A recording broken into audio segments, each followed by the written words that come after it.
નમસ્કાર. આજના વિડીયોમાં હું કોઈ પણ પૂર્વ ભૂમિકા બાંધું એ પહેલાં મારે તમને કેટલાક આંકડા આપવા છે. એ આંકડા છે દેશમાં દર વર્ષે આગને કારણે થતા મૃત્યુના આંકડા. ઇન્ડિયન એક્સપ્રેસ આપણું અત્યંત અગ્રગણ્ય અખબાર છે. એ અખબારનો 2025નો એક રિપોર્ટ છે અને એ રિપોર્ટ મુજબ આપણા દેશમાં આખા વર્ષમાં એટલે માત્ર એક વર્ષમાં 20 લાખથી વધુ લોકો આગની નાની મોટી ઘટનામાં ઘાયલ થાય છે અને 25,000થી વધુ અથવા 25,000 જેટલા લોકોનું આગની નાની મોટી ઘટનાઓમાં અવસાન થાય છે.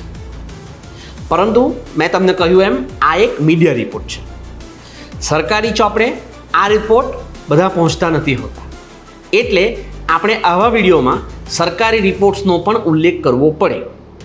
એટલે એ અંતર્ગત નેશનલ ક્રાઇમ રેકોર્ડ બ્યુરો એટલે કે NCRB એના મુજબ ભારતમાં આગજલી અથવા આગની કોઈ પણ નાની મોટી ઘટનાઓમાં 10,000 જેટલા લોકોના વાર્ષિક મૃત્યુ થાય છે.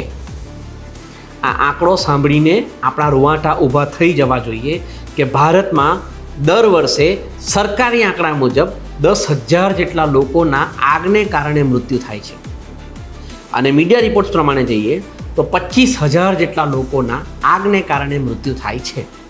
હજુ થોડાક આંકડા જોઈએ, જે આંકડા પાછલા 5 વર્ષોના છે.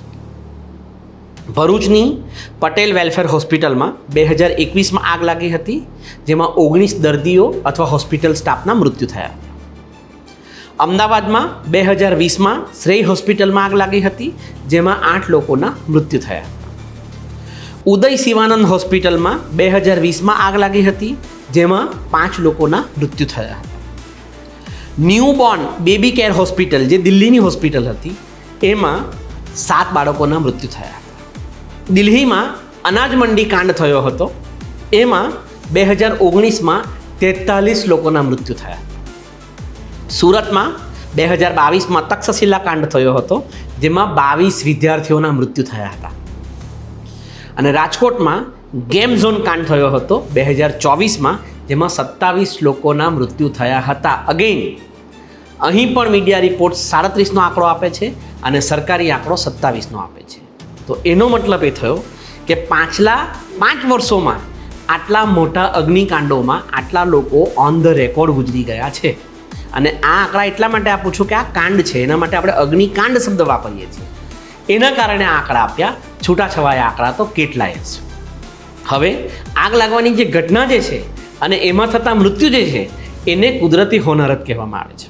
આ આખી વાર્તા મેં એટલા માટે માંડી છે કે ગઈકાલે દિલ્હીમાં માલવીય નગરની હોટલમાં લાગેલી આગમાં 21 લોકો ભડથું થઈ ગયા અને આ વખતે પહેલી વખત એવું બન્યું, આટલી મોટી ઘટના થઈ હોવા છતાં પ્રજા તરીકે આપણું રૂવાડું ફરકતું નથી.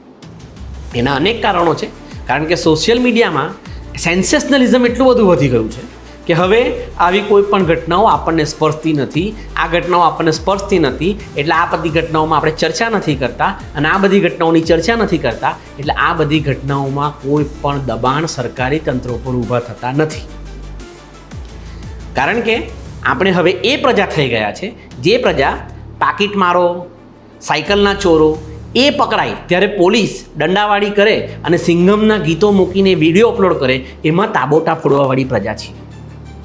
એ પ્રજાને પાછલા વર્ષોમાં સેન્સેશનલિઝમનો ડોઝ એટલો બધો મળી ગયો છે કે એ પ્રજા લગભગ કિસ્સામાં હવે સંવેદનહીન થઈ ગઈ છે. એટલે એ પ્રજાને આવી કોઈ પણ મોટી અને એકચ્યુઅલમાં મહત્ત્વની કહી શકાય એવી ઘટનાઓમાં રોવાણા ઊભા થતા નથી. અને આ કે આવી કોઈ પણ ઘટનામાં રૂવાણા શું કામ ન ઊભા થવા જોઈએ એની જો આપણે ચર્ચા કરીએ તો આમાં આપણી સીધી રીતે છેતરપિંડી થઈ રહી છે. કારણ કે આ બધા જ અગ્નિકાંડોમાં રહીને એક જ વાત બહાર આવી રહી છે કે આ જે અગ્નિકાંડો થઈ રહ્યા છે ત્યાં ક્યાં તો NOC નથી લેવાય, અથવા જો NOC લેવાય છે તો એ NOC માત્ર ને માત્ર કાગળ ઉપર લેવાય છે. જો એવું ન હોત તો આગ લાગવાની ઘટના તો કુદરતી છે, પરંતુ બચવાની ઘટના શું કામ કુદરતી નથી? માણસ અકુદરતી રીતે શું કામ મરી રહ્યો છે? આ આંકડાઓ પર ફરી એકવાર વિચાર કરજો મીડિયા રિપોર્ટ્સ કહી રહ્યું છે કે દેશમાં 25,000 જેટલા લોકો નાની મોટી આગ અથવા અગ્નિકાંડોમાં મૃત્યુ પામી રહ્યા છે અને સરકારી આંકડા કહી રહ્યા છે કે દેશમાં 10,000 લોકો નાની મોટી આગ કે અગ્નિકાંડમાં મૃત્યુ પામી રહ્યા છે. આ આંકડો નાનો નથી. આ આંકડાના દૃષ્ટિકોણથી જો આપણે વિચારીએ તો આ આગ કદાચ આવતીકાલે આપણા ઘર સુધી, આપણી ઓફિસ સુધી કે પછી આપણે જે મોલ્સ કે શોપિંગ સેન્ટર્સમાં ફરીએ છીએ ત્યાં સુધી પહોંચીને આપણને પણ દજાડી શકે છે. અને આ બધામાં અગેન ફાયર ડિપાર્ટમેન્ટનું NOC જે છે એ એક પ્રશ્નાર્થ જ છે. સરકાર કયા ધારાધોરણો ઉપર NOC આપી રહી છે અથવા NOC વગર જ કઈ રીતે આ બધા ખેલ ચાલી રહ્યા છે એ વિશે આપણને તો કશી ગતાગમ નથી, પરંતુ આ બધું જ ધમધમી રહ્યું છે અને આ બધું જ આપણી આસપાસ ધમધમી રહ્યું છે. એ કઈ રીતે ધમધમે છે એ કદાચ આપણે જાણીએ અથવા ન જાણીએ એનું કોઈ મહત્ત્વ હવે રહ્યું નથી, પરંતુ પેલા આંકડા તરફ જરા અંડરલાઇન કરજો કે આ દેશમાં 25,000 જેટલા લોકો વાર્ષિક આગની ઘટનામાં મૃત્યુ પામી રહ્યા છે. તો શું આ 25,000ના આંકડામાં આપણો સમાવેશ થાય કે ન થાય? નમસ્કાર.